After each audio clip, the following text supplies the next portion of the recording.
Aimee is going to talk about worms and memory and worms that forget. Yeah. I've had to speak after Bruce a lot in my career, and that's horrible.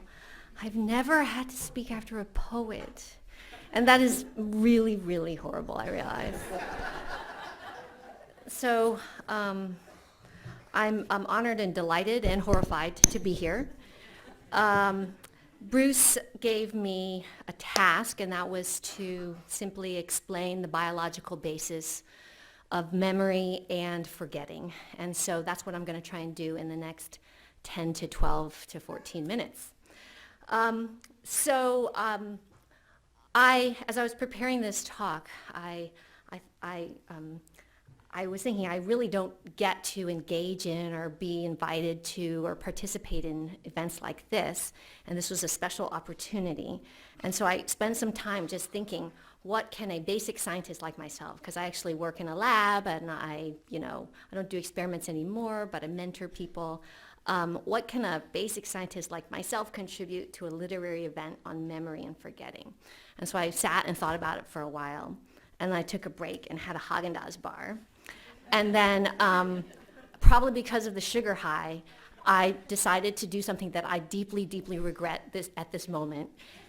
And that is that I really regret it, and I apologize to Jane and Margaret.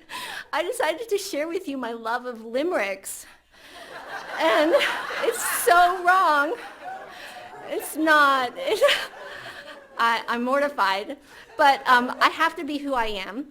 And I admit I love limericks. I love their cadence. I love their brevity. I love their simple rhyming structure. And I'm just going to lay it all out. I also enjoy scatological humor.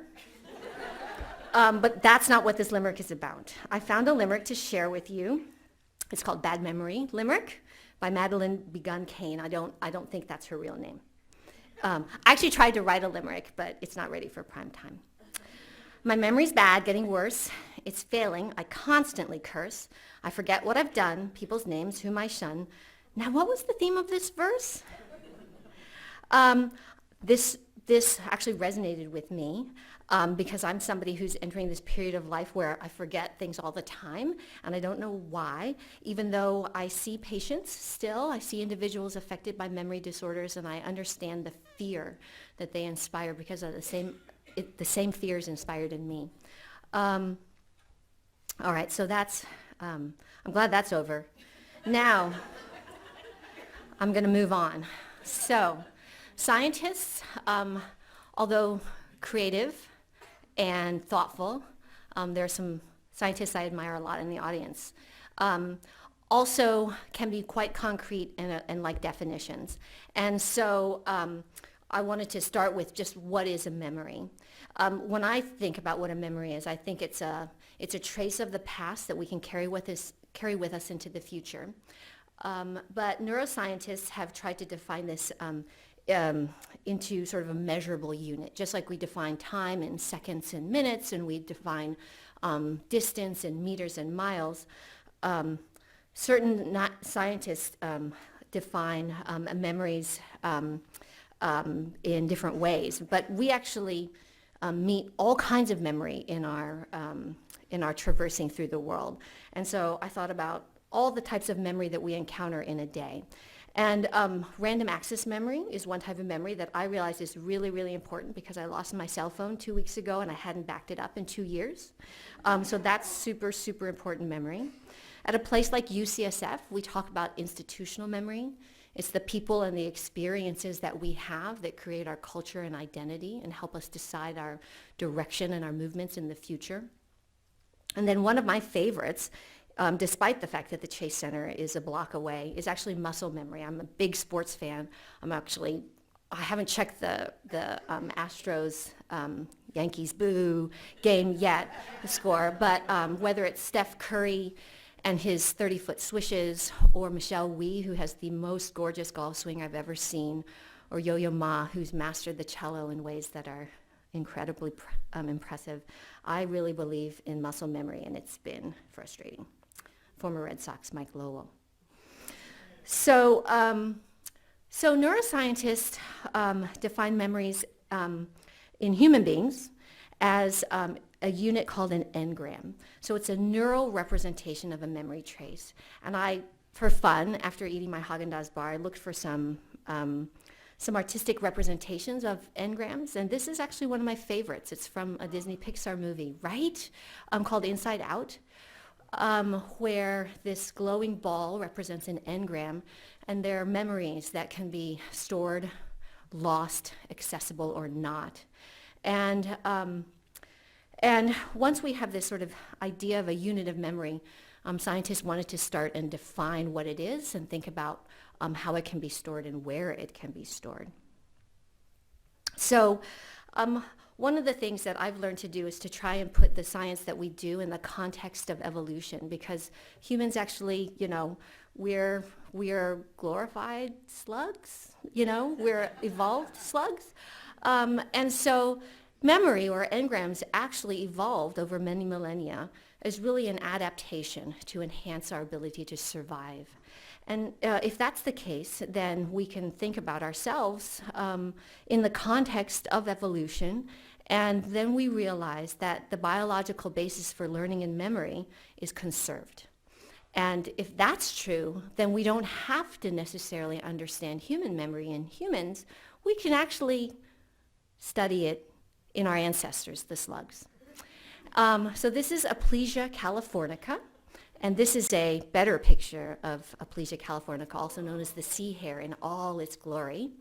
And this is a picture of the man who had the great idea to study Aplysia californica, because this sea slug or sea hare actually has a engages in behavioral plasticity.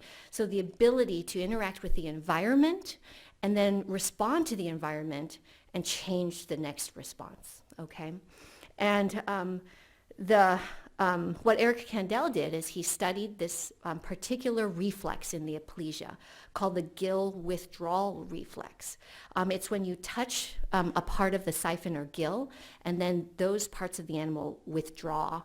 And if you give a noxious stimulus to the Aplysia, the next time you give a light touch, there's a much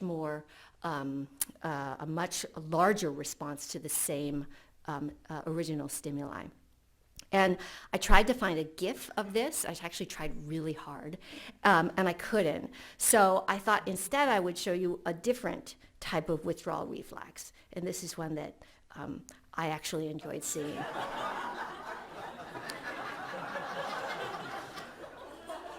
So what I find remarkable, because I looked at this really carefully. The first time I was just like, haha.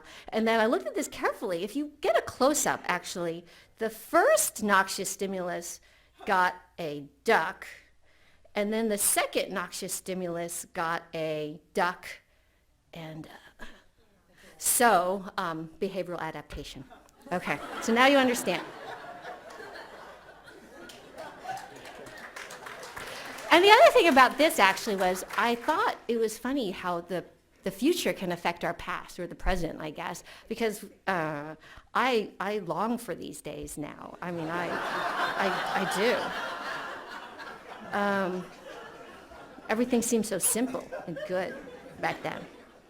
Okay, so that's sort of a description of the system that Eric Kandel used. And through studying the Aplysia, he was able to develop this idea of long-term potentiation. So this is, so he actually was able to show that if we looked at nerve terminals and recorded from neurons and looked at their electrical activity, that after a series of stimuli, you could actually change the electrical activity of a neuron. Okay, so that's a long-term potentiation, and we do think that that is a major part of our ability to store engrams.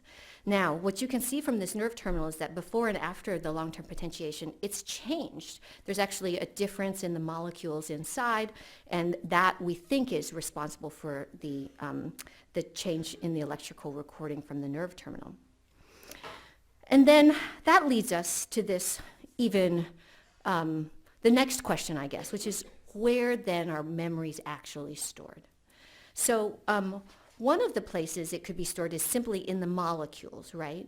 So there are molecules in all of our cells, and they can be modified in ways. So for example, a kinase can add a phosphate group to Krebs, and then a phosphatase can remove that phosphate group. Maybe that's the basis of the engram. It's hard to imagine how a complex memory could just be stored in a molecule, though. And so we move up the chain. Maybe the memories are stored in synapses, and this was actually quite popular for a period of time.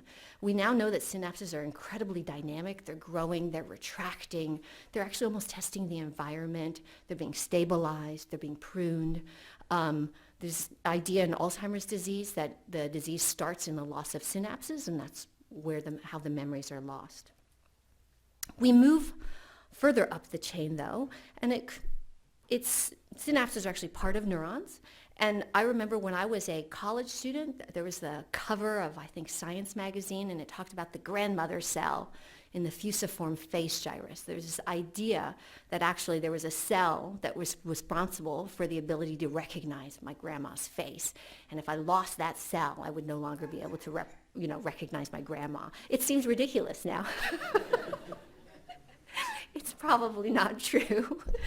But neurons actually form circuits, and incredibly complex circuits in the human brain. And Virginia's going to talk a lot more about that. So I'm just going to lay this out and say these are many of the possible places that memories could be stored. But probably, if this was a multiple choice test, you would choose answer E, that memories are actually stored in a combination of these places. And we're not yet able to pinpoint these series of places, but I am of the growth mindset, and I believe we will be able to someday. Okay, so scientists like myself, who are simple and simple-minded, want to find the simplest type of system to study. And humans actually have 100 billion neurons. That's pretty hard to study. And even our friend the aplysia has 10,000 neurons. Each of these neurons has hundreds of synapses. So you think about, even with 10,000 neurons, that's pretty complex. And so this is where I get to introduce you to my favorite model organism, the beautiful, the elegant Caenorhabditis elegans, which is one of the areas in which my lab works. So C. elegans has only 302 neurons, and we know where all those neurons came from. We know every synapse that every neuron forms, and so that gives us a degree of resolution and power to think about studying things like an engram or a memory. And it turns out it might be surprising to you that C. elegans actually can learn, and they can remember things, and they can forget things. So C. elegans is called C. elegans because of its beautiful body shape and its elegant movements. And this is my public service announcement on the importance of basic science. We've learned so much that is so important to human health and human biology from C. elegans. I listed just a few of them here, but I trained with a woman named Cynthia Kenyon, who's now at Calico, but used to be a scientist here at UCSF. And one of the places that C. elegans has contributed the most is our understanding of aging and the molecular genetics of aging and the fact that aging can be manipulated. And Cynthia and many others showed that if this is the normal lifespan of a worm, on average it lives about 18 days, that if you mutate a single gene called DAF2, you can make the animal live twice as long. And there are other genes that you can mutate that will also double the lifespan. And if you mutate 2 genes, you can actually quadruple the lifespan of a worm. So that's amazing, right? So it teaches us that aging is actually an active process. It can be actually modified and manipulated. It's not just things falling apart. And I think that's a nice analogy to memory and forgetting as well. So the next question is there a molecular basis for forgetting, right? So if there's a molecular basis for memory, is there a molecular basis for forgetting? And it's almost a rhetorical question. People have studied this, and yes, there is a molecular basis for forgetting. One of the experiments that was done in C. elegans is that I told you that C. elegans can learn. We can give them a series of stimuli and pair it with another stimuli, and then they can learn to like that stimuli. But, and the length of time that that pairing is remembered usually lasts on the order of a few hours, and then it's forgotten, okay? But one group showed that if you make a mutation in any of the molecules in this pathway on your left, that then you can actually prevent the animal from forgetting. So you go from quote unquote normal forgetting to actually prolonged potentiation, so this inability to forget. And Henry, who's in the audience, said to me as we were walking in, "Are you going to talk about those people that can't forget?" And I said, "Damn you, Henry." I am not. And now I realize I should have. But there are actually people who have mutations in genes and they're unable to forget. And in sort of just a reference to, I think, a theme that we're going to be hearing more about tonight, if you think about this in evolutionary terms, there really is not an evolutionary advantage to remembering everything, right? So if I can give myself an evolutionary advantage by remembering where that water hole is, because then I will never die of thirst and have a better chance of sort of reproducing and being happy and healthy. If I remember everything about the water hole, the flowers around, the song of the birds, the imprints in the mud, all the other animals that are there, I'll be so distracted, I'll not be able to give proper valence to the most important part of the memory, which is where that water hole is. And so it only makes sense that there would actually be an active process of forgetting that can be modulated in response to survival needs. And with that, that's all I have. Thank you for your attention, and let the forgetting begin.